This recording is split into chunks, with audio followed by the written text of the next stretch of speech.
moving along to the Dunlop. Dude, we got another hot topic, and I know you're going to tee off at this. So Dunlop due diligence section or segment of the show would be the red cross flags and the penalties that were assessed after Moto Race 2. Yep. First of all, your thoughts on that? What do you think? Well, I mean, look, I think they ended up docking the top 5.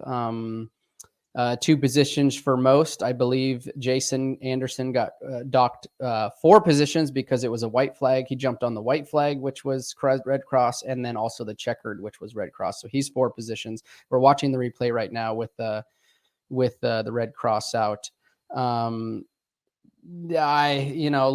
I've seen everything that's been talked about. I know the comms. I know that, which I agree. I think that comms could be definitely something. But if you were watching right now, you see the white flag and then the static red cross flag, and they're coming up through the entry. Coop jumped it. AP jumps it, and everybody, as they're coming up the takeoff, they're like, "Did I just see what I saw?"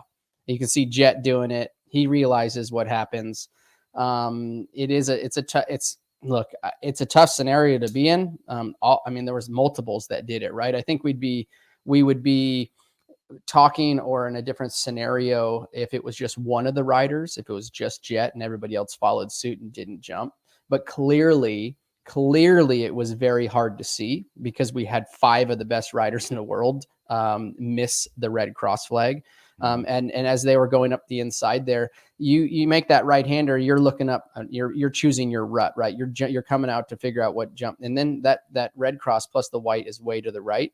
You can't fault, or you can fault all of them because look, they all did it. It's their job to be aware of the red cross flag. But I do think that there could be, on AMA's side, it dealt differently. There was 17 other riders that obeyed it, right? So this is what I put. I wrote it because there were things that I would for sure have forgotten. Yep. I'm like, listen, dude, as you know, a rule is a rule. Yep. Could there have been more emphasis from the flagger? Of course. Do the riders still need to be aware? Yes. 5 riders were penalized. The rest of the field weren't. Bottom line, the riders have to respect the flag and be aware. And AMA could have definitely taken and made more of an effort and emphasis with the flag for sure. You can't leave it static like that. Yep. And I understand that he was trying to wave the white flag too, but they have other people that could have waved it, in my opinion. So I said that. What's the remedy? I love radio comms. Yep. What fires me up about this, dude, is like the radio comms, one-way communication. I've raced dirt car races with one-way communication from the officials. So if the caution's out, boom, they tell you in the caution, you slow down, you're aware. The fact that they won't even try it and they think that it might be an advantage or a distraction is frustrating to me in this day and age. That it would be a huge benefit, and that we can't even get into it and like at least test it, have some riders test it or have everyone test it. It boggles my mind that it's like you can't even have a conversation about it. Like, what do you think of that? Does that fire you up or what?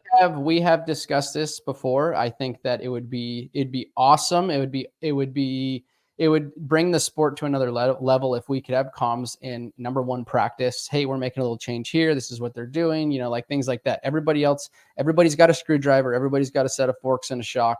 It doesn't matter what motors. Like I've said this before, it doesn't matter what motorcycle it is. You can have the same exact setting on one bike versus another bike, and you might have it set up a little bit differently. So does it correlate between a KTM and a Honda or vice versa, all the other brands? No, it does not. So I don't see any advantage there. But in this particular situation, in a safety situation, like I think it would have definitely helped. And like to your point of making a bigger point of the red cross flag, it was a static red cross flag. Jet knew what lap he was on. He knew he was on last lap, checkered flag lap. Like, you can see, number 1, your mechanics letting you know that. You can see on the board a lot of the times in the tower in the middle of the track. These guys are very aware. They have like, they can see almost all the way around their head when they race, right? So they're aware of the situation. But I think the white flag should have been less of a priority. If the red cross flag, because the red cross flag only gets pulled when they need it. It's not like a yellow flag. They pull the yellow flag when a tough block bounces out into the track or some riders down in the turn that washed out. But right now we're seeing the red cross flag, and it's just static there. That should be priority number one, and the checkered should come second, or the white should come second for this instance here, right? This is what we saw. They made a priority of the static flag, of the red cross being a static and just sitting there, and then they were waving the checkered way off into the way up top above it. Number one, hard to see the checkered. Also, you got the flag that the cross flag you're supposed to pay attention to. So bad call. I don't know, bad call, but bad move on how they did the flag. It was handled poorly. Handled poorly, yeah. Like, to the rider's defense, I wrote this down too. Yeah, to the rider's defense, and you've already talked about this. I said the exact same thing you did. It was a difficult spot. You're especially if you're coming inside, because the jump face is really ruddy, and this is a beautiful view of it. I mean, dude, you have to be focused right there, as you know. And it was a pretty big finish line with a short run up, and again, really, really ruddy. So they're focused on that.